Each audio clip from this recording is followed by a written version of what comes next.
Ibu Wakil Kepala Sekolah dan tentunya juga rekan-rekan Bapak Ibu guru yang saya hormati. Selamat siang. Kok lemes kayak saya? Selamat siang. Oke, ya.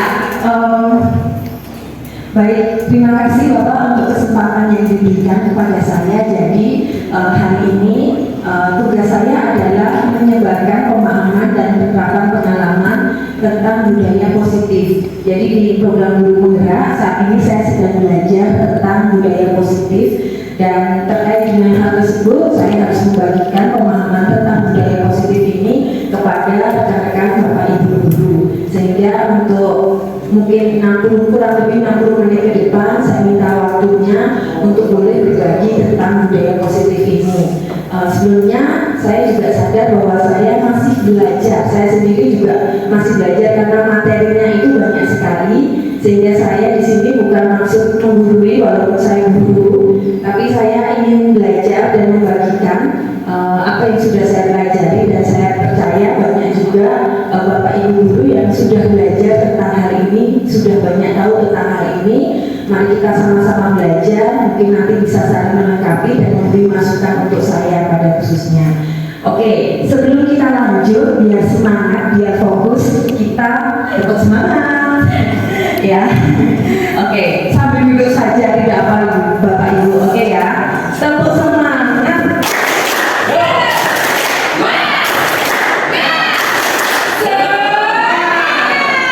Mantap, walaupun sudah siang dan ini jam rawan ya, tapi tetap semangat, luar biasa. Oke, ya, next, nah ini dulu. Dan jadi hari ini banyak sekali sebenarnya materi yang harus saya sampaikan, tapi nanti saya akan fokus ke beberapa.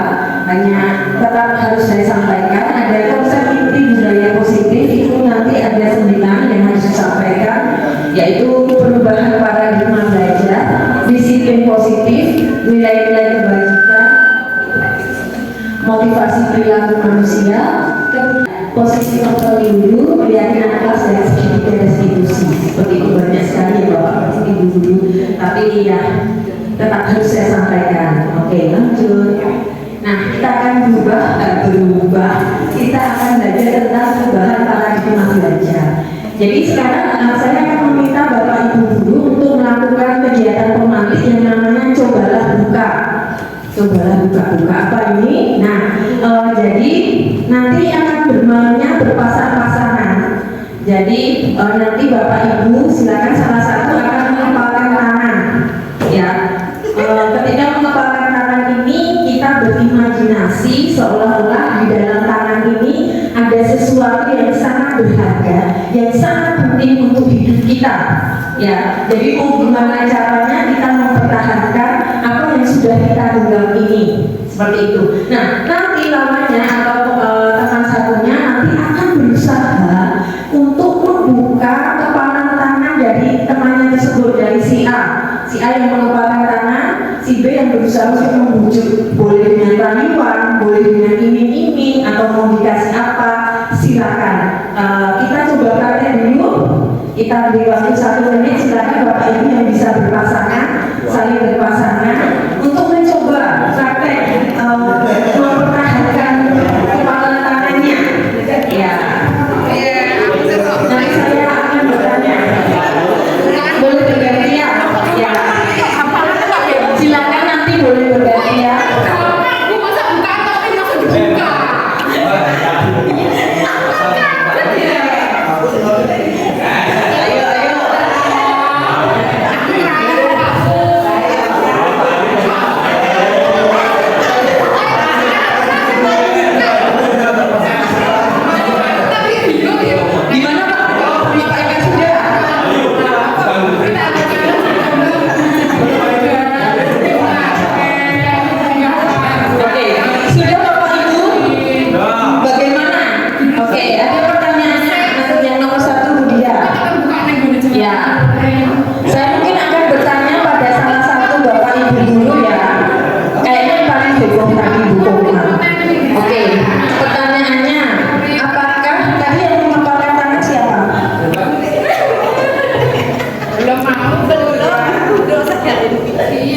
Siapa yang tadi sudah menumpangkan tangan? Kalau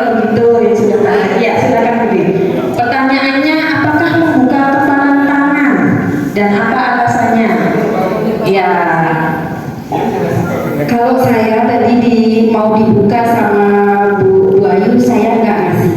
Saya mempertahankan kepalan saya. Terus mengapa? Karena itu adalah hak saya. Ketika saya memiliki sesuatu, ada yang tidak mesti diketahui oleh orang lain. Itu. Terima kasih. Ada lagi yang mau berpendapat? Kayaknya yang tim heboh ini deh. Silakan, Surti. Kalau untuk pasangan saya, Ibu Prima bagian mengepalkan tangan, saya yang bagian perayu. Tapi kebetulan saya bukan perayu, jadi terserah Bu Prima kalau itu nggak mau dibuka, saya nggak memaksa. Terima kasih. Kalau dibuka secara sukarela, saya oke. Kalau mau saya Baik, oke. Ya, ada lagi yang mau berpendapat? saya suka aja. Apa Ibu tadi ada yang berpendapat? Saya Oke, boleh Pak Sam, silakan. Walau yang dirayu Pak mesti gambar.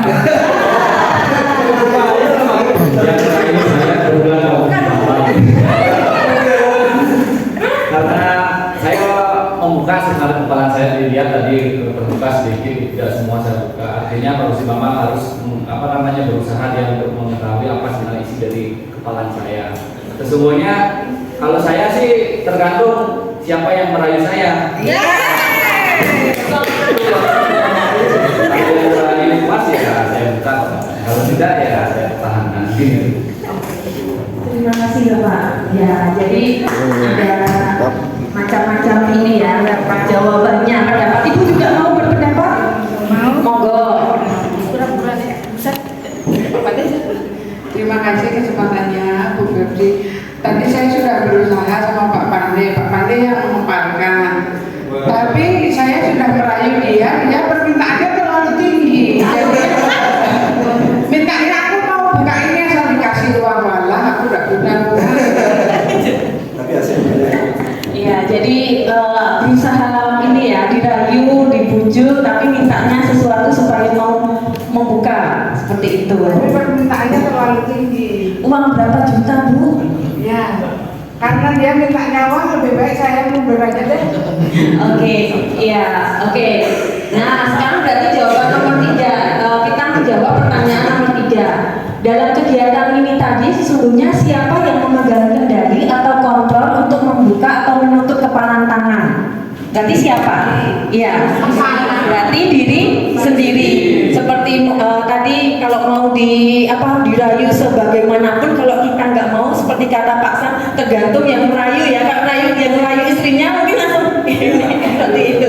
Kan berbeda-beda seperti itu, tergantung kontrol diri kita. Kalau memang mungkin itu mau dikasih emas atau dikasih cek atau apa, kalau kita memang nggak mau buka ya kita nggak akan membukanya, karena kontrol diri ada dalam diri kita yang mengontrol diri kita sendiri mau membuka atau mau menutup. Oke, next.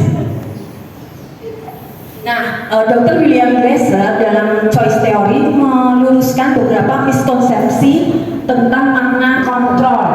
Jadi ada beberapa miskonsepsi. Di sini ada 4. Yang pertama, ilusi guru mengontrol murid. Ya, seolah-olah kita bisa mengontrol murid, tapi sebenarnya murid yang mau kita kontrol, seperti itu.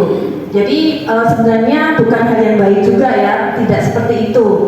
Lalu yang kedua, ilusi bahwa semua penguatan positif efektif dan bermanfaat.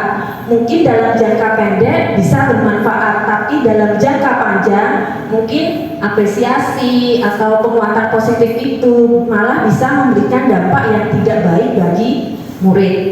Yang keempat, ilusi bahwa kritik dan membuat orang merasa bersalah dapat menguatkan karakter. Ya, jadi kalau kita memberikan kritik, kita memberikan kata-kata yang negatif, kita tidak tahu ternyata anaknya modelnya adalah menyimpan perkataan itu, membuat dia jadi akhirnya merasa, oh benar yang dikatakan guruku, bu guru bilang aku nakal, berarti aku memang nakal, seperti itu. Nah itu kan berarti tidak baik dan salah. Kemudian ilusi bahwa orang dewasa memiliki hak untuk memaksa. Mungkin selama ini kita sebagai orang dewasa seringkali ya memaksa, bahkan memaksa murid kita harus begini, harus begitu. Ya sebenarnya itu juga tidak baik. Next. Nah, lalu bagaimana kita mengubah paradigma dari stimulus respon kepada pendekatan teori kontrol? Nah, kita bisa mengubah cara berpikir kita tentang manusia. Kita juga bisa mengubah paradigma, skema pemahaman dan penjelasan aspek-aspek tertentu tentang realitas. Next. Nah, jadi ini adalah perbedaan stimulus respon dan teori kontrol. Mungkin ada yang bisa membantu membacakan ya supaya saya tidak. Oke, terima kasih Bu Dewi. Baik, terima kasih. Untuk mengubah paradigma stimulus respon, di sini ada untuk stimulus respon ke pendekatan teori kontrol. Di sini ada stimulus respon dan teori kontrol. Untuk stimulus respon itu ada realitas atau kebutuhan kita semua. Kemudian di teori kontrol itu ada realitas atau kebutuhan kita berbeda. Kemudian di stimulus respon itu semua orang melihat hal yang sama. Ketika ada di teori kontrol itu ada setiap orang memiliki gambaran berbeda. Kemudian di stimulus respon itu kita mencoba mengubah orang agar berpandangan sama dengan kita. Dalam teori kontrol kita berusaha memahami pandangan orang lain tentang dunia. Kemudian perilaku buruk dilihat sebagai suatu kesalahan. Nah, di dalam teori kontrol ini semua perilaku memiliki tujuan. Ketika di stimulus respon itu ada orang lain bisa mengontrol saya. Ketika ada di teori kontrol itu hanya Anda yang bisa mengontrol diri Anda. Jadi selanjutnya saya bisa mengontrol orang lain ketika ada di stimulus respon, tetapi ketika ada di teori kontrol Anda tidak bisa mengontrol orang lain. Selanjutnya di stimulus respon itu ada pemaksaan, ada pada saat tunjukan gagal. Kemudian teori kontrol itu kolaborasi dan konsensus menciptakan penilaian yang seru. Dan selanjutnya ada model berpikir menang dan kalah, itu berada di stimulus respon. Kemudian di teori kontrol itu model berpikir menang sama menang. Terima kasih Bu Dewi. Jadi ini perbedaan stimulus respon dan juga teori kontrol. Jadi kalau di teori kontrol itu pandangan kita terhadap orang itu berbeda-beda. Karena pasti kalau Bu Ayu menganggap saya bagaimana, beda juga pandangannya Pak Tun menganggap saya bagaimana, itu pasti berbeda-beda. Dan juga kita tahu bahwa setiap orang kebutuhannya juga berbeda, jadi tidak bisa disamakan. Dan kalau di teori kontrol kita perlu kolaborasi dan juga menang-menang. Jadi saya menang, Anda menang, tidak ada yang menang atau kalah. Next.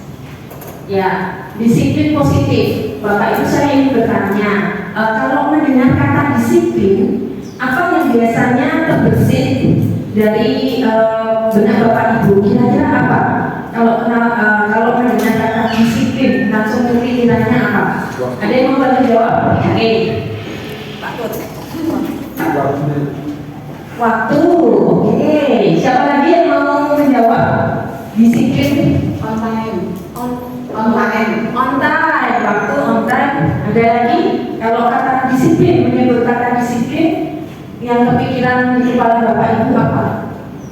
Sebelah sini? Sesuai aturan. Baik, sesuai aturan. Ada lagi? Tingkah laku. Ya. Ada lagi? Kebiasaan. Ya. Mungkin kadang juga kalau kita dengar kata disiplin itu kadang sesuatu yang agak horor ya mungkin ya. Wah, harus disiplin. Dan sesuatu yang harus dipatuhi, yang harus dikerjakan seperti itu. Kalau kita tidak mengerjakan disiplin itu bisa berakibat fatal seperti itu. Nah, kita belajar bahwa kata disiplin itu berasal dari bahasa Latin yang artinya adalah belajar.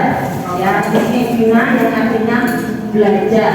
Seseorang yang memiliki disiplin diri berarti mereka bisa bertanggung jawab terhadap apa yang dilakukannya, karena mereka mendasarkan tindakan mereka pada nilai-nilai kebajikan universal.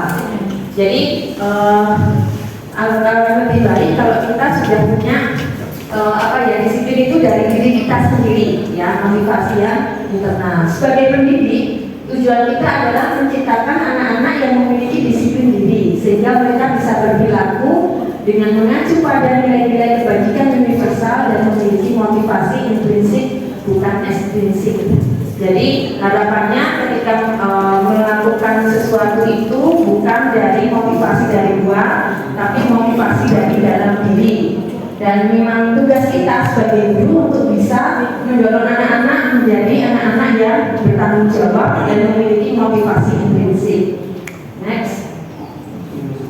Nah, tadi saya menyebut nilai-nilai kebajikan. Nilai-nilai kebajikan itu apa sebenarnya? Ada Bapak Ibu yang sudah pernah mendengar nilai-nilai kebajikan? Belum, ya. Jadi tadi disiplin sebagai bentuk kontrol diri, yaitu belajar untuk mengontrol diri untuk mencapai satu tujuan mulia. Tujuan mulia itu mengacu pada nilai-nilai atau prinsip mulia yang dianut oleh seseorang, dan itu yang disebut dengan nilai-nilai kebijakan yang universal. Nilai-nilai kebijakan yang universal ini disepakati bersama, lepas dari suku bangsa, agama, bahasa maupun latar belakangnya. Dan ini menjadi payung dari sikap dan perilaku kita dalam kita berperilaku sehari-hari. Jadi mengaitkan nilai kebajikan yang diyakini seseorang, maka akan membuat motivasi intrinsiknya terbangun. Bukan lagi motivasi eksternal, bukan lagi harus dari luar, harus dikejar-kejar supaya melakukan apa yang harusnya dilakukan, tapi dari diri sendiri, dari motivasi internal itu. Lanjut. Nah, ini adalah contoh-contoh nilai kebajikan. Kalau yang di kita itu yang sekarang ini adalah profil pelajar Pancasila. Oke, siapa yang mau membantu menyebutkan profil pelajar Pancasila apa saja? Oh, 5. Iya. Dimensi 6 kan 6 dimensi profil pelajar Pancasila. Yuk, siapa yang mau bantu saya untuk membacakan? Ayo. Bukan 2 ya? Ya, 6 dong. Pelajar Pancasila beriman dan bertakwa kepada Tuhan Yang Maha Esa, mandiri, berpikir kreatif, bernalar kritis, beriman dan bertakwa kepada Tuhan, bergotong royong dan kolaborasi, berkebinekaan global, mandiri. Sudah 6? Bilang ya Bu? Ya, boleh. Beriman dan bertakwa kepada Tuhan Yang Maha Esa, mandiri, bergotong royong, bernalar kritis, berkebinekaan global, dan kreatif.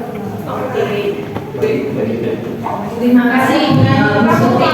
Jadi ini adalah contoh nilai-nilai kebajikan yang disepakati bersama kita saat ini ya secara nasional, yaitu profil pelajar Pancasila 6 dimensi. Nah, yang di sebelahnya itu adalah contoh dari 11 pilar karakter atau dari Indonesian Heritage Foundation. Itu juga ada nilai-nilai kebajikan seperti itu. Nah, ini adalah nilai-nilai yang kita yakini bersama, yang kita sepakati, yang menjadi dasar dari perilaku kita, bukan karena motivasi eksternal, tapi motivasi intrinsik dari motivasi diri kita seperti itu. Jadi ya kita jadi acuan adalah kalau saat ini memakai profil pelajar Pancasila. Lanjut. Nah, sebelum saya lanjut, kalau saya nanti akan menyebutkan SLBD 1 Bali, ya biar tetap semangat, ya karena ini jauh-jauh tawa. Bapak Ibu silakan menjawab luar biasa. Oke? Ya, yuk. SLBD 1 Bali. Luar biasa. SLBD 1 Bali. Luar biasa. Terima kasih. Nah, di sini kita juga akan belajar ada 3 motivasi perilaku manusia. Ini juga jadi evaluasi untuk kita. Kira-kira yang mana selama ini yang cenderung ada pada diri kita. Yang pertama, untuk menghindari ketidaknyamanan atau hukuman. Nah, ini contohnya adalah mungkin ketika kita datang ke sekolah tepat waktu. Apakah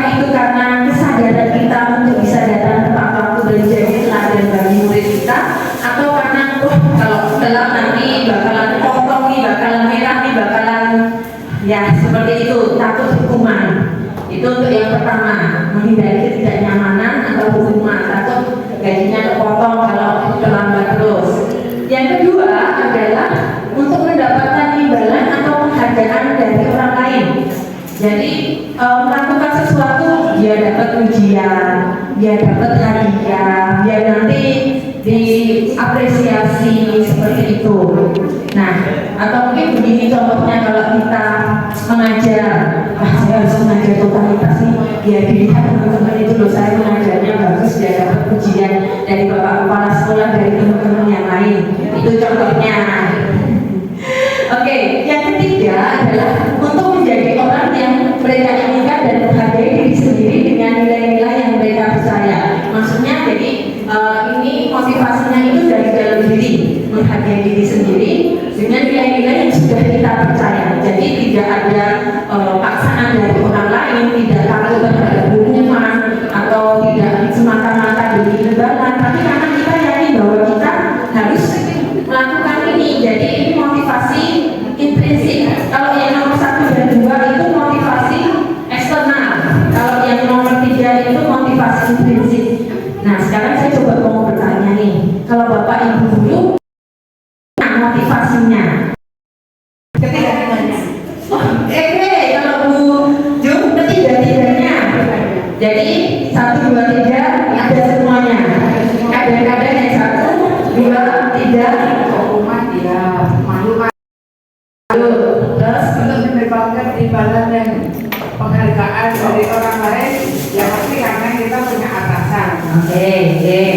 Untuk yang ketiganya, untuk menjadi orang yang mereka inginkan dan menghargai diri sendiri dengan nilai-nilai yang mereka percaya. Anggaplah ekspresi sendiri lah. Jadinya kan ketiga-tiganya. Oke, tiga-tiganya masuk. Ada lagi yang mau berpendapat? Kira-kira motivasi ini apakah semuanya muncul atau salah satu yang lebih cenderung? Ada yang mau ini lagi? Semua muncul. Semua muncul semua. Tapi ada kecenderungan lebih. Yang mana? Imbalan. Kalau jujur, Ya nggak apa-apa. kalau enggak, mungkin ya kita memberi aja. Tapi mungkin itu ya bobotnya yang berbeda. Iya, Tiga-tiganya ya. Pasti muncul semua, nggak mungkin enggak. dari setiap karakter kan pasti beda bobotnya masing-masing di poin. Ya disesuaikan dengan kebutuhan.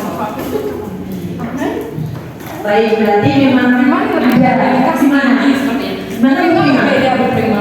Oh, Tidak, tiga ya. tidak imbalan ya. Tapi Tapi apa? Apa berprima? Enggak ada tiga-tiganya. Enggak ada. lalu apa motivasinya? Jodoh mendekat. Apa aku? Kayaknya kalau nomor 3 itu kan menjadi orang yang mereka inginkan. Maksudnya yang saya kalimatnya yang agak ini harusnya yang saya inginkan ya saya ini. Maksudnya ya Kalimat untuk yang nomor 3 saya revisi, harusnya itu adalah untuk menjadi orang yang kita inginkan, saya inginkan, diri kita inginkan dan menghargai diri sendiri dengan nilai-nilai yang kita percaya. Seperti itu. Nah, jadi jawabannya bervariasi ya. Ada tiga motivasi itu muncul ya. Memang tidak dipungkiri, tapi mungkin ada kita yang takut hukuman sehingga kita melakukan dengan dia. Ada yang pengen dapat sesuatu imbalan atau ujian seperti itu. Next. Nah, kita juga perlu tahu tentang kebutuhan dasar manusia. Kenapa kita perlu tahu ini? Ya, untuk kita juga bagaimana menghadapi siswa kita, murid kita. Siapa tahu mereka melakukan sesuatu yang tidak baik atau sesuatu perilaku menyimpang itu karena ada kebutuhan dasar yang belum terpenuhi, membuat dia melakukan hal seperti itu.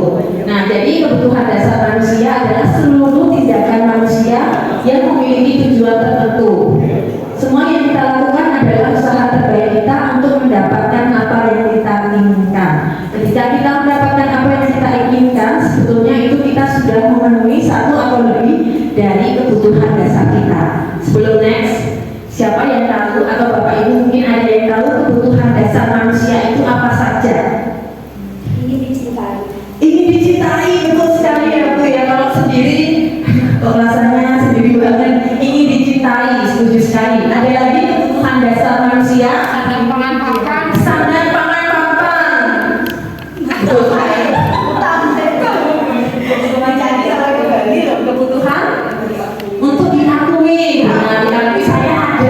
Gitu ya. Ada lagi kebutuhan apa? Berkecukupan cukup apa Pak?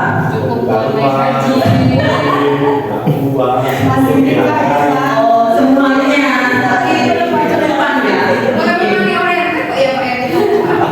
Ada lagi yang mau menambahkan? Kebebasan. Oke, kita lihat dulu ya. Ya, 5 kebutuhan dasar manusia. Yang pertama tadi ada papan betul yang disampaikan oleh Bu Surti, kebutuhan bertahan hidup. Ya, tidak bisa dipungkiri kita perlu rumah, kita perlu makanan, ya seperti itu. Kita perlu sehat, untuk sehat kita perlu makan makanan yang bergizi dan sebagainya. Itu adalah kebutuhan dasar kita. Mungkin kalau setiap hari kita bekerja, itu kan untuk memenuhi kebutuhan dasar kita, yaitu bertahan hidup supaya bisa beli beras, beli sayur, beli susu. Ya, kita harus bekerja untuk memenuhi pampers untuk bisa bertahan hidup. Oke. Yang kedua, betul sekali tadi Bu Desa mengatakan ini dicintai. Kebutuhan dasar kita sebagai manusia tentunya adalah kasih sayang dan rasa diterima. Jadi kita perlu untuk memiliki hubungan atau potensi dengan orang lain. Kita merasa perlu untuk diterima. Begitu juga oleh kulit kita. Mereka juga ingin dihargai, mereka ingin diterima, mereka ingin disayangi dalam satu lingkungan seperti itu. Yang ketiga adalah penguasaan.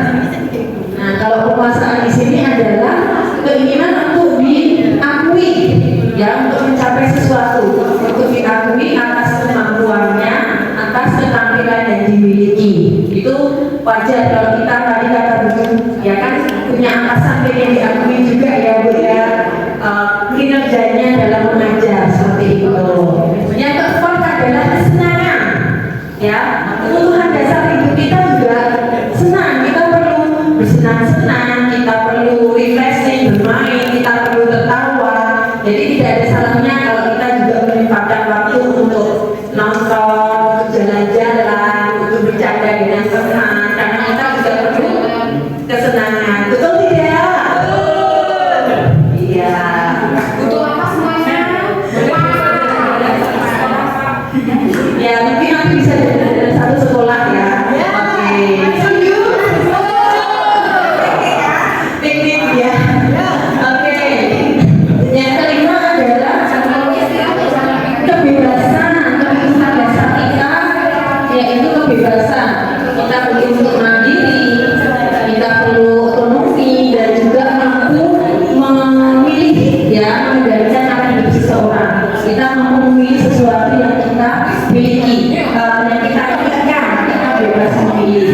Ya, jadi ada 5 kebutuhan dasar manusia: bertahan hidup, kasih sayang dan rasa diterima, penguasaan, kesenangan dan kebebasan.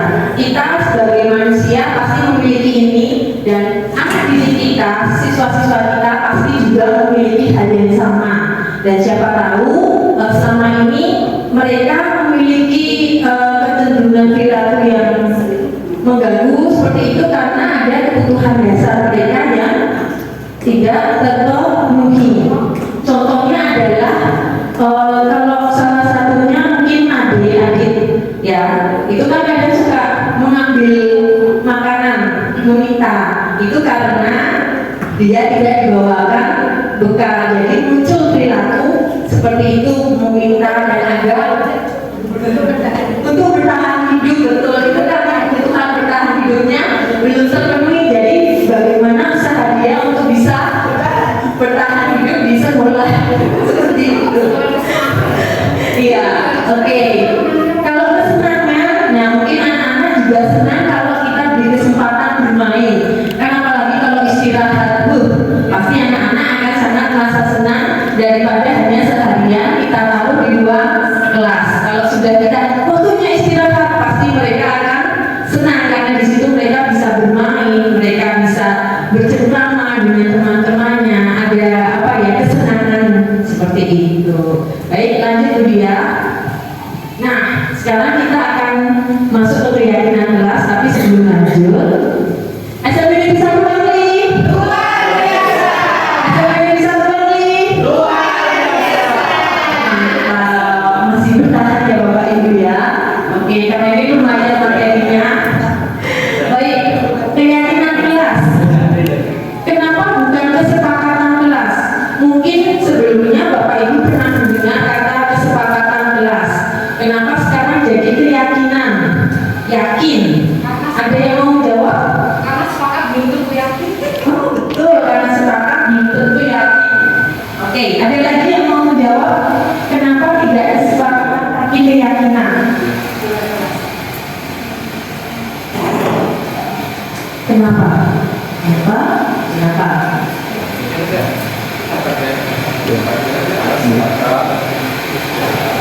ganti keyakinan bukan kesepakatan.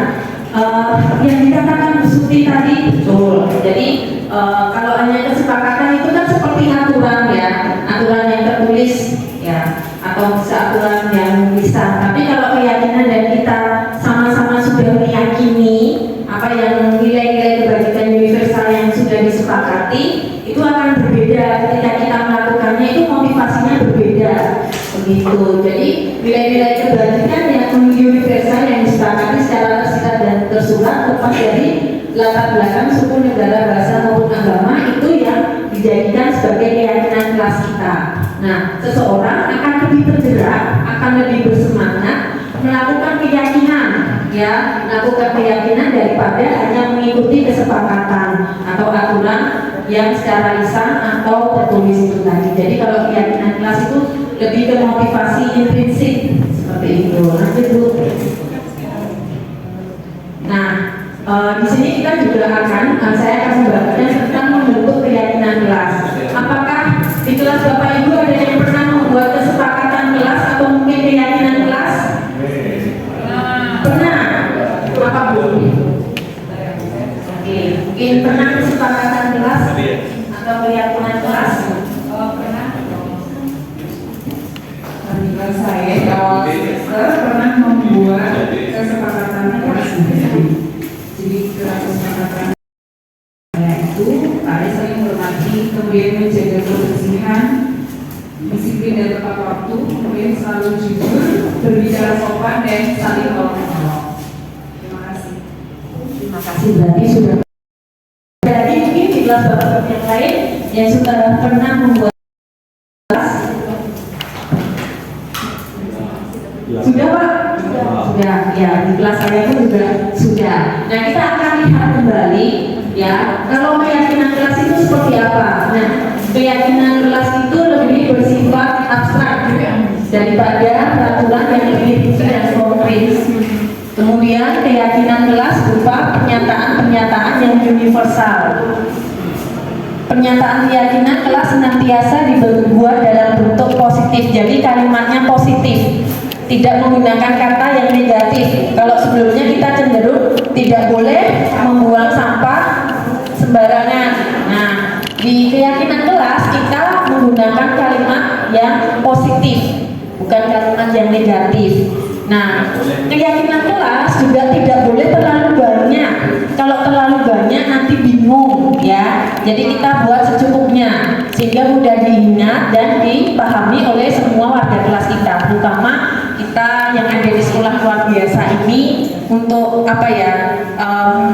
Keyakinan kelas ini juga satu hal yang luar biasa untuk kita terapkan ke anak-anak, sehingga kita mungkin tidak usah terlalu banyak, secukupnya, yang penting anak-anak bisa melakukannya. Nah, keyakinan kelas itu juga sesuatu yang bisa diterapkan di lingkungan sekolah kita, yang memang bisa diterapkan di kelas kita. Seperti tadi Bu Prima menjaga kebersihan ya, itu kan yang paling ini apa sesuai dengan kenyataan bahwa kita perlu menjaga lingkungan kelas kita, sehingga keyakinannya ya menjaga kebersihan itu tadi. Kemudian semua warga kelas hendaknya ikut berkontribusi dalam pembuatan keyakinan. Jadi keyakinan ini sebenarnya bukan yang membuat gurunya secara personal, ini loh nah keyakinan kelas kita, bukan seperti itu, tapi dilakukan dengan curah pendapat, mengajak semua warga kelas, murid-murid kita dan kita untuk membentuk keyakinan kelas. Jadi bukan sudah jadi langsung disodorkan, tidak seperti itu. Dan bersedia meninjau kembali keyakinan kelas dari waktu ke waktu. Next. Nah, ini adalah bagian atau tahapan dalam membuat atau membentuk keyakinan kelas. Yang pertama yang bisa dilakukan adalah kita mengumpulkan dulu murid-murid kita. Bagaimana kalau kita melakukan curah pendapat tentang peraturan yang disepakati. Jadi kita tanya ke murid-murid kita, kira-kira aturan apa yang akan kita sepakati bersama di kelas kita, seperti itu. Nah, mungkin kalau untuk anak-anak yang tunagrahita kita bisa memancing-mancing ya, tapi PR untuk anak-anak yang tunarungu, apalagi kalau yang di kelas rendah, di kelas saya itu PR untuk bagaimana bisa membentuk keyakinan kelas seperti itu.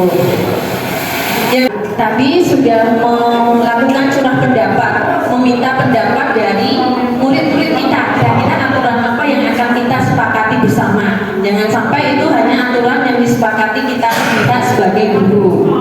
Lalu yang kedua adalah mencatat masukan-masukan dari murid itu tadi di papan tulis. Mungkin kalau ada anak-anak yang belum bisa menulis, kita minta dia untuk mengucapkan. Kalau kelas Pak Pandi sepertinya sudah bisa, gitu.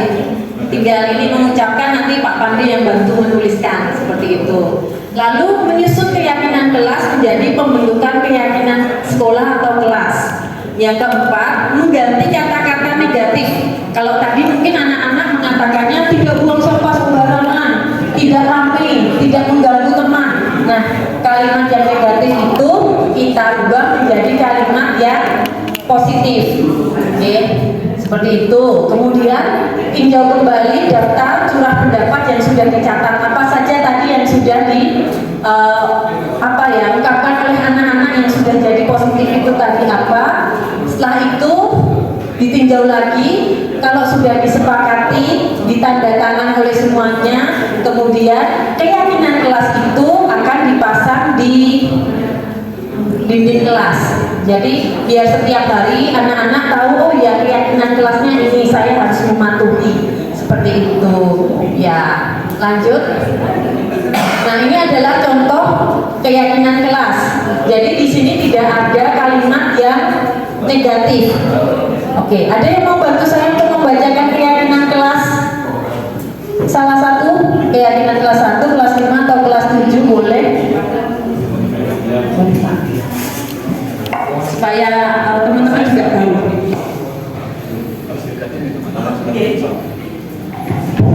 Baik, saya membantu Bu Febri untuk membacakan keyakinan kelas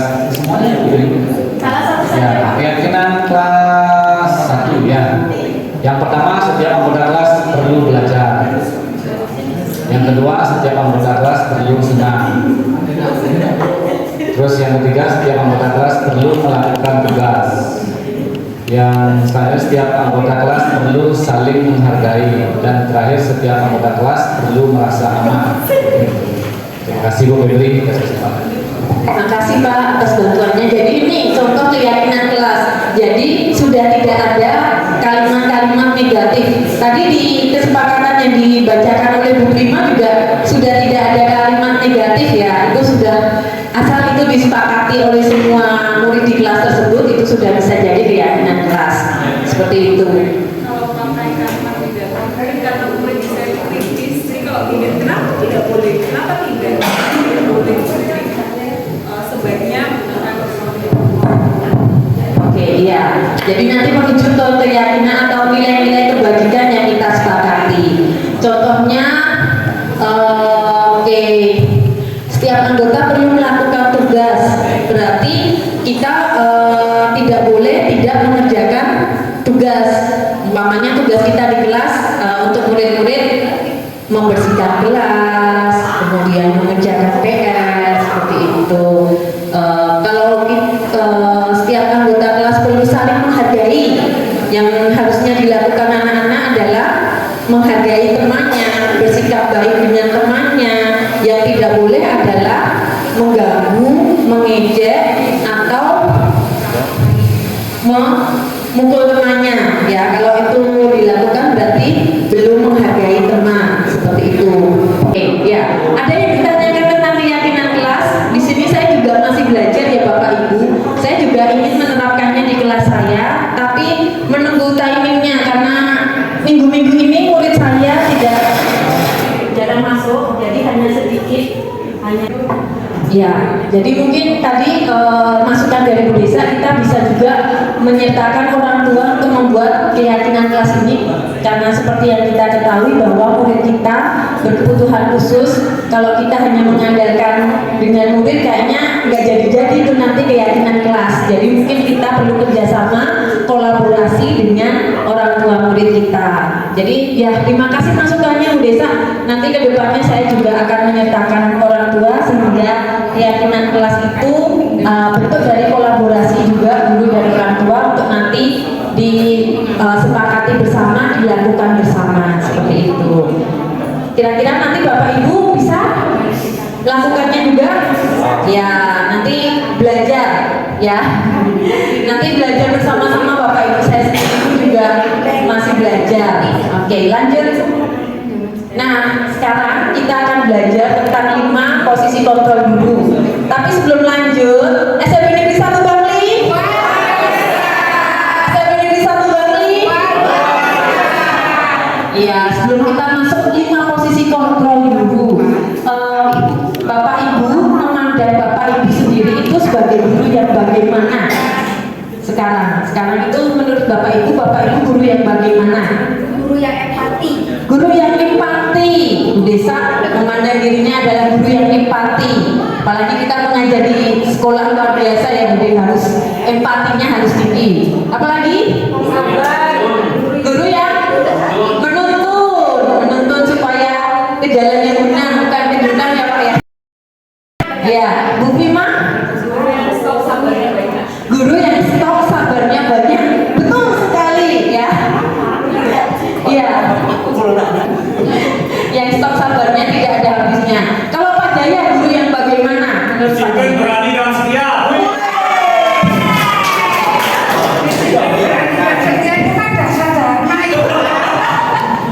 Kan yang dihafal Pak Jaya memang ini pramukannya ini sekali anak pramuka. Disiplin, berani dan setia. Baik, setia tidak meninggalkan muridnya ya Pak ya. Dalam segala keadaan apapun ini. Ada lagi guru yang bagaimana? Kalau Bapak Ibu memandang diri Bapak Ibu Berdedikasi tinggi. tinggi sekali. Naik apa Pak? Helikopter. Guru yang patut dicontoh. Oh ya, jadi role model ya, jadi model Pak. Apa Bu? Apa? Mencari tabungan surga. Mencari tabungan surga. Ya. Oke, mari kita lihat 5 posisi kontrol dulu. Oke, yang pertama adalah penghukum. Nah, penghukum itu biasanya menggunakan hukuman fisik maupun verbal. Sedikit-sedikit pukul, sedikit-sedikit kamu. Nah, dengan nada yang tinggi, dengan raut wajah yang sudah berapi-api, emosi, wah, sudah seperti apa ya? Kebakaran jenggot lah, seperti itu. Kalau lihat muridnya melakukan kesalahan sudah nggak bisa terkontrol dan akhirnya keluarlah hukuman fisik maupun hukuman verbal. Seperti itu ciri guru yang penghukum. Ya, ada di sini Bapak Ibu yang guru penghukum? Ada. Tidak apa-apa, ini kan wajar. Ada Pak? Guru penghukum. Di sini ada Bapak Ibu yang guru penghukum? Wajar kan memang. Iya.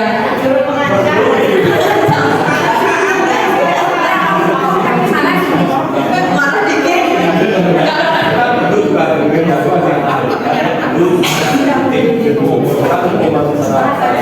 Ya mungkin bahasanya beda karena ya kita harus melihat ini ya ininya.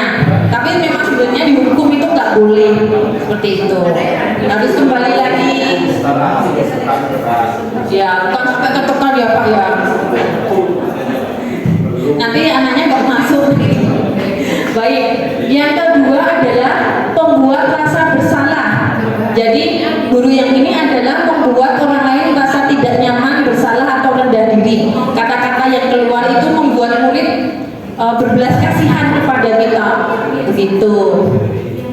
Oke, jadi kalau membuat rasa bersalah itu mungkin kayak kasihan ibu lah, ibu sudah capek, kamu nggak kasihan sama ibu sudah lelah seharian aja kejar-kejar kamu nggak kasihan. Itu membuat rasa bersalah. Bagaimana Bu Dia? Ya. Oh, nomor 1 penghukum. Ada yang membuat rasa bersalah di sini tipenya. Jadi memelas ke muridnya. Bu Suti, pembuat rasa bersalah. Enggak.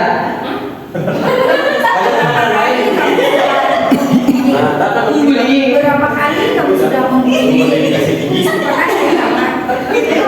Menurut saya bedanya. Oke ya, jadi muridnya jadi komplain, tuh kasihan juga ya guruku sudah lari dari lapangan berapa kali. Ya, oke. Yang ketiga, posisi kontrol guru sebagai teman. Di sini tidak menyakiti murid, tapi lebih berupaya mengontrol murid melalui persuasi. Jadi apa ya, memiliki hubungan kayak sesama teman gitu. Ya udahlah, beres nanti Bu urus seperti itu. Itu untuk posisi kontrol teman. Ada yang seperti ini? Banyak, Banyak. tapi tidak mendidik itu. Oke, ya.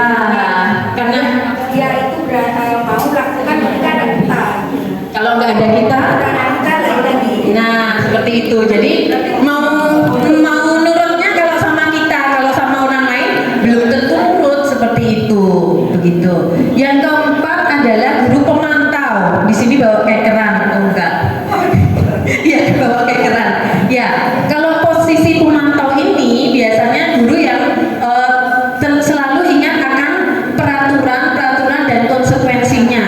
Kamu terlambat, kamu harus aturannya ya harus mengelilingi sekolahan BC seperti itu. Aturannya apa? Kamu ingat konsekuensinya apa? Kalau kamu melanggar, kamu ingat seperti itu. Itu guru pemantau. Ya, ada di sini yang guru pemantau? Enggak ya? Enggak ada. Oke. Yang terakhir adalah sebagai manajer. Manajer ini bukan manajer yang ada di perusahaan ya Bapak Ibu ya, yang pegang uang, enggak. Di sini adalah yang mempersilahkan murid untuk mempertanggungjawabkan perilakunya, mendukung murid agar menemukan solusi atas permasalahannya sendiri. Jadi tidak seperti yang 1, 2, 3, 4. Kalau manajer ini kita berdialog dengan murid ya, memberi kesempatan kepada murid untuk mempertanggungjawabkan kesalahan atau masalah yang sudah timbul karena dia, dan kita menolong dia untuk mencari solusinya apa. Ini masalahnya kamu yang sudah buat, kamu harus bertanggung jawab untuk mencari solusi dari permasalahan yang kamu buat. Nah, di sini ada yang posisinya sebagai manajer. Ada? Belum juga Bu. Saya juga masih belajar untuk jadi manajer di sini karena memang tidak mudah. Tidak mudah, memang harus perlu belajar. Oke. Siapa yang sudah jadi manajer? Sudah Pak? Manajer udeng. Ya. Kalau manajer udeng uangnya banyak ya Pak. Kalau manajer kelas cuma menangani kursi. Oke, ya. Kalau dari kelima posisi kontrol guru ini, mana yang paling baik yang harusnya ada dalam diri kita sebagai sosok guru atau pendidik? Manajer ya. Yang ideal itu manajer. Tapi tidak bisa dipungkiri dalam keseharian kita kadang juga menjadi guru yang penghukum, kata Bu Diah tadi. Mungkin membuat rasa bersalah kalau sudah capek, lemas, sampai bikin muridnya memelas. Kemudian teman, ya sering teman sehingga muridnya nurut sama kita, dan juga pemantau itu juga yang biasanya ada. Nah, untuk menjadi guru yang sebagai manajer ini memang kita perlu belajar, tidak bisa tiba-tiba berubah kayak Power Rangers, ya nggak bisa. Kita harus belajar dulu. Saya pun juga masih belajar Bapak Ibu bagaimana untuk jadi manajer bagi murid-murid saya, apalagi murid-murid saya tunarungu. Jadinya ya bagaimana membahasakannya supaya mereka paham itu juga bukan hal yang mudah, tapi kita harus belajar seperti itu supaya anak bisa bertanggung jawab dengan masalah yang dia perbuat. Lanjut dia. Nah, ini adalah contoh-contoh penerapan 5 posisi kontrol. Ya, kasusnya contohnya adalah Adi yang terlambat hadir di sekolah. Kalau posisi guru penghukum pasti akan mengucapkan kata-kata, wah terlambat lagi, pasti terlambat lagi, selalu datang terlambat, kapan bisa datang tepat waktu. Tentunya dengan mimik yang marah, nada yang mungkin sudah berapa oktav. Itu untuk yang penghukum, dan mungkin segera akan memberikan hukuman kepada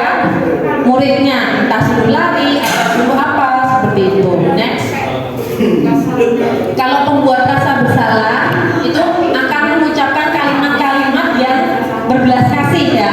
Adi, kamu ini bagaimana? Kamu sudah berjanji tidak terlambat lagi. Kamu kenapa ya senang sekali mengecewakan ibu? Benar-benar sekali, benar-benar kecewa sekali. Sampai yang akhirnya gimana Bu? Akhirnya muridnya jadi oh ini ya kasihan sama gurunya ya. Oke, kalau sebagai teman, nah ini juga beda lagi. Adi, ayolah, bagaimana sih kemarin kamu sudah janji ke bapak, bukan kamu sudah janji ke bapak, bukan? Kenapa terlambat lagi? Itu pun dengan gaya santai kalau teman ya. Tapi nurutnya ya sama kita aja, belum tentu sama guru lain mau nurut seperti itu. Next. Nah, kalau sebagai pemantau melihat Adi yang terlambat, pasti langsung ditanyakan aturannya, lalu konsekuensinya apa yang harus dilakukan. Seperti itu. Next. Nah, kalau manajer, siapa yang mungkin mau membantu saya untuk berperan menjadi guru dan Adi?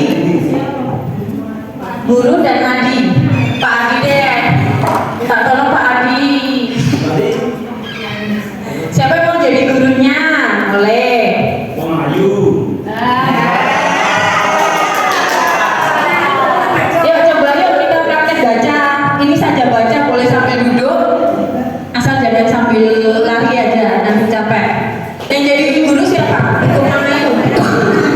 Komanayu apa sih? Silakan Pak Adi. Baca kita. Iya baca ya. Ini jadi manajer. Kalau guru jadi manajer.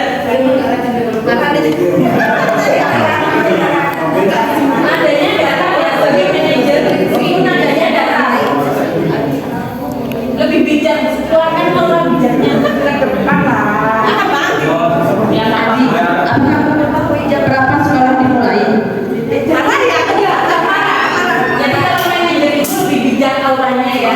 Lebih bawah. Lembut lah. Bukan marah-marah. Coba ulangi, take action. Adi, apakah kamu mengetahui jam berapa sekolah dimulai? Jam 7. Spasinya juga nih. Ya, jadi kamu terlambat, kira-kira bagaimana kamu akan memperbaiki masalah ini? Masalah itu saya bisa menanyakan teman saya Pak Ibu untuk mengajar ketinggalan. Baik, itu bisa dilakukan. Apakah besok akan ada masalah untuk kamu agar bisa hadir tepat waktu ke sekolah? Tidak, saya bisa hadir tepat waktu. Baik, saya hargai usahamu untuk memperbaiki ini. Terima kasih Bu. Ya, terima kasih Pak Adi dan juga Bu Komanayu. Ya, jadi untuk posisi sebagai manajer ini nada gurunya tidak tinggi, harus sabar. Itu harus sabar. Aura ininya, aura negatifnya dibuang dulu. Kita harus kontrol diri dulu, melakukan dialog ini dengan kondisi yang tenang. Seperti itu. Jadi satu dialog yang tidak menekan murid seperti itu. Next. Nah, sekarang kita mau coba menebak identifikasi posisi kontrol guru. Di sini ada beberapa kalimat yang menunjukkan posisi kontrol guru. Ya, kita coba. Mungkin yang pertama, ayolah yang bisa ya. Kira-kira posisi kontrol guru apa? Memelas. Apa tadi? Membuat merasa bersalah. Oke, William jawab. Ada lagi jawaban yang lain? Oke, kita simpan dulu membuat rasa bersalah. Yang kedua, jika kamu memperbaiki ini, hal ini menunjukkan apa tentang dirimu? Kira-kira apa? Penghukum, pemantau, pembuat rasa bersalah, manajer atau teman? Manajer. Pemantau menurut dia, pemantau menurut Bu Desa, manajer. Ada pendapat yang lain?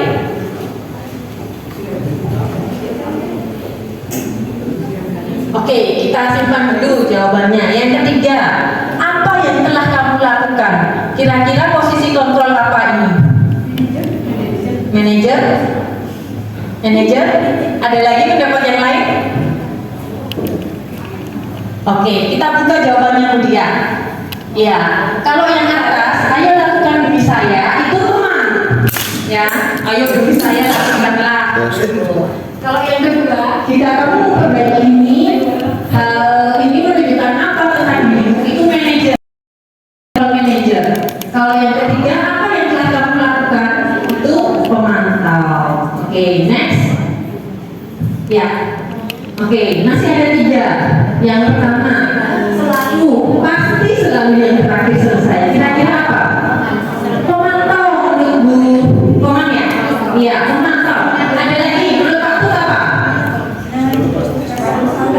Pemantau. Pemantau. Pak Mande ada pendapat lain? Sama. Pak Jaya sama. Ada? Apa Bu? Penghukum, menurut Bu Dian hukum. Oke, kita sih dulu. Yang kedua, berapa kali Bapak harus memberitahu kamu ya? Kira-kira posisi kontrol apa? Penghukum, pemantau, teman, manajer, atau pembuat rasa bersalah? Manajer. Pak Kade? Manajer. Ada pendapat lain? Penghukum. Sebelum manajer tadi sebagai pemantau.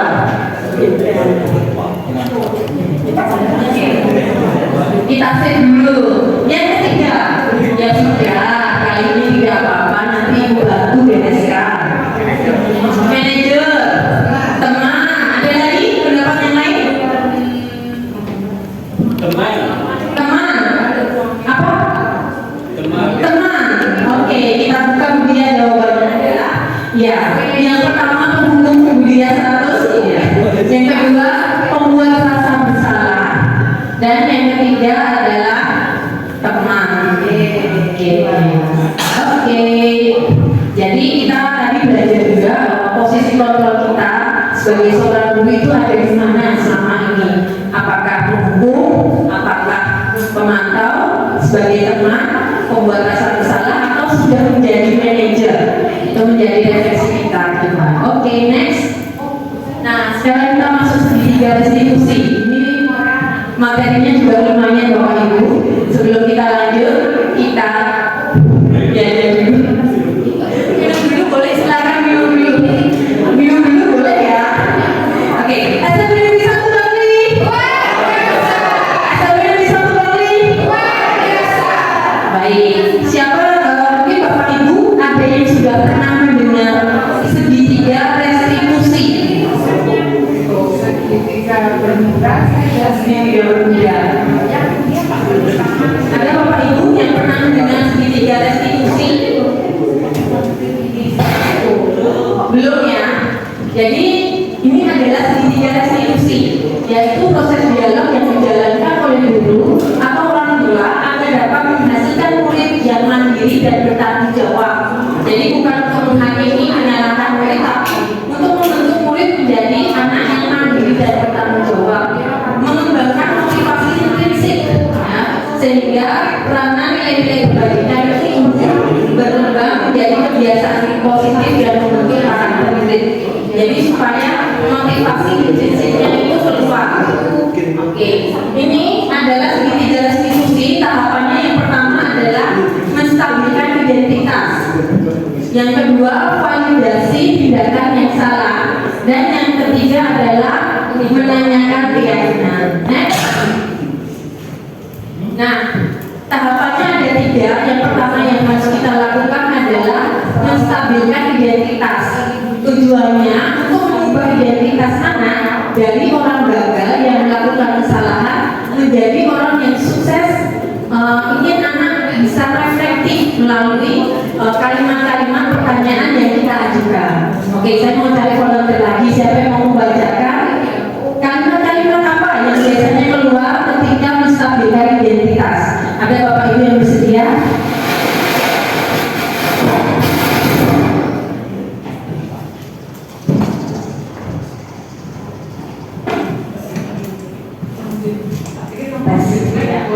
Ada Bapak Ibu yang bersedia membacakan?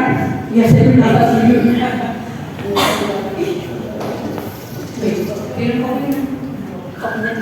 bertujuan untuk mengubah identitas anak dari yang gagal karena melakukan kesalahan menjadi orang yang sukses. Ingin anak menjadi Kalimatnya yang biasanya diucapkan. kalimat yang biasa diucapkan bisa berbuat salah itu tidak apa-apa. Tidak ada manusia yang sempurna. Benar ya, sebelumnya juga. Iya.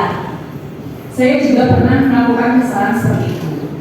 Kita bisa menyelesaikan masalah, menyelesaikan nilai. Bapak Ibu tidak tertarik mencari siapa yang salah, tetapi Bapak Ibu ingin mencari solusi dari permasalahan ini. Kamu berhak merasa begitu. Apakah kamu sedang menjadi teman yang baik untuk dirimu sendiri? Oke. Ya, ini adalah kalimat-kalimat yang bisa diucapkan saat menstabilkan identitas. Ya, jadi kalimat-kalimat yang positif, tidak langsung menghakimi, langsung tidak, tapi kita memilih kalimat-kalimat yang positif seperti itu untuk mengubah identitas anak dulu dari orang yang gagal karena kesalahannya menjadi orang yang sukses. Next, tahapan yang kedua adalah validasi tindakan yang salah. Bukan bermaksud membenarkan tindakan anak yang salah ya, bukan seperti itu. Ada yang mau membacakan kalimat-kalimat apa yang muncul? Mungkin bapak-bapak di belakang kelihatan nggak? Minta tolong membacakan kalimat-kalimat yang muncul.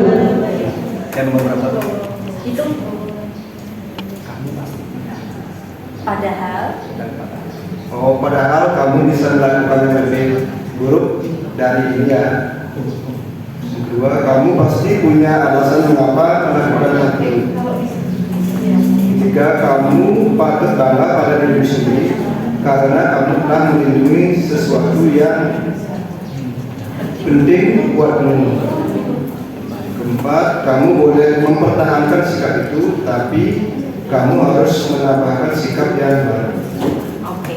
Terima kasih Pak. Jadi di validasi tindakan yang salah ini memberikan pertanyaan tanpa nada menghakimi, tidak dengan nada tinggi untuk validasi kebutuhan murid. Jadi kita mencari tahu alasan kenapa murid melakukan suatu masalah, kenapa dia melakukan sesuatu yang tidak baik. Kita tanya dulu supaya kita tahu kebutuhannya apa. Oke, yang ketiga menanyakan keyakinan. Nah, di sini yang bisa kita lakukan adalah menghubungkan dengan nilai-nilai yang dia percaya, berpindah menjadi murid yang diinginkan. Pertanyaan ini menghubungkan dengan keyakinan kelas atau keyakinan sekolah yang sudah disepakati. Apa keyakinan kelas yang sudah kita sepakati? Apa yang kita percaya sebagai kelas atau sebagai keluarga? Apa nilai umum yang kita telah sepakati? Lalu mungkin juga di sini kita minta anak mengarahkan dia untuk mencari solusi untuk memperbaiki masalah yang sudah dia lakukan. Baik, itu 3 langkah dalam segitiga restitusi. Next, Bu. Nah, di sini adalah contoh penerapan yang sudah saya lakukan dengan Alia. Ya, jadi ini berdasarkan skenario. Jadi saya salah membuat skenario-nya. Harusnya maksudnya jam 7, saya tulis jam 8. Jadi mohon dipermaklumi nanti. Dan ini masih belajar. Sebenarnya saya juga sudah praktek dengan murah dan nakal. Kalau yang murah dan nakal itu memang spontanitas karena mereka melakukan kesalahan langsung saya panggil. Tapi kalau yang karya ini berdasarkan skenario untuk tugas saya. Jadi mungkin masih belum sempurna, bisa kita. nggak ada suara. Ada gininya, audionya patah satu, ya tinggal satu udah ada. Ya, jadi baiklah, ini sebenarnya ada suaranya dan memang harusnya ada suaranya, tapi karena ada permasalahan ini saya lupa. Ya, jadi saya sudah mencoba untuk menerapkannya kepada Alia berdasarkan skenario dan juga kemarin kepada Nura dan Nakan. Kalau kemarin implementasinya kepada Nakan dan Nura itu karena saya mendapat telepon dari ibunya Lohangga Dewi. Ibunya Lohangga Dewi bilang kalau di sekolah ada anak laki-laki Dewi seperti itu. Kemudian pada saat itu juga saya akan coba nih melakukan segitiga restitusi itu. Saya tanya dulu ke keluarga Dewi, siapa yang biasanya pegang pangkat kamu sampai beberapa hari ini resah dan lapor ke orang tua seperti itu. Ternyata yang lakukannya adalah Murah. Kemudian saya melakukan segitiga restitusi ini kepada Murah dan terkuatlah kalau Murah melakukan itu. Kan saya tanyakan, karena apa kamu senang sama keluarga Dewi atau kamu ingin menyakiti atau apa? Tapi ternyata kebutuhan yang kurang dalam Murah adalah dia ingin bersenang-senang. Jadi kamu pengen bersenang-senang dengan memegang pangkat itu, kamu bersenang-senang. Iya, walaupun memang dalam tahapan segitiga restitusinya itu harus kita tuntun, tapi akhirnya muncul jawaban bukan karena dia suka atau ingin mengganggu menyakiti, tapi dengan cara itu dia bersenang-senang. Jadi kita tahu bahwa ada kebutuhan yang tidak terpenuhi sehingga dia melakukan itu untuk bersenang-senang. Sehingga saya pun juga menanyakan apa yang harus dilakukan untuk mengatasi masalah ini, dan yang keluar dari mulutnya Murah itu langsung minta maaf Bu, seperti itu, dan juga akan menjadi anak yang lebih menghargai anak. Itu saja yang sudah saya praktikkan dan saya masih harus belajar lagi untuk mempraktikannya karena memang tidak mudah. Oke, betul Bu. Ya, jadi dalam penerapan disiplin positif sebenarnya guru memiliki standar kepribadian, profesional dan sosial yang baik, di mana mampu refleksi dirinya dalam posisi kontrol saat ini. Bagaimana perjalanan dirinya, bagaimana kita sebagai mampu, sebagai manajer yang mampu menuntun murid-murid kita menjadi pribadi yang mandiri, pribadi yang merdeka, dan juga pribadi yang bertanggung jawab. Jadi mungkin nanti kita sama-sama belajar ya Bapak Ibu, bagaimana memposisikan diri kita sebagai manajer dan bagaimana kita menerapkan segitiga restitusi. Nanti kita akan bersama-sama belajar ke depannya. Itu saja, sekian dari saya. Maaf jika dalam menyampaikan masih banyak sekali kekurangan dan juga kata-kata yang tidak betul.